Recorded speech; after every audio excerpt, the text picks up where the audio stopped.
Hi,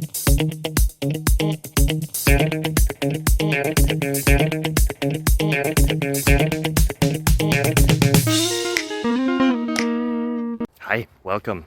Happy to see you again. I hope you're happy to see me again. If you never saw me before, then hi, welcome. I hope that the answers provided here help you somehow. If they do, feel free to like, subscribe, ring the bell, and yeah, that would really help me and my family. See you then, bye bye.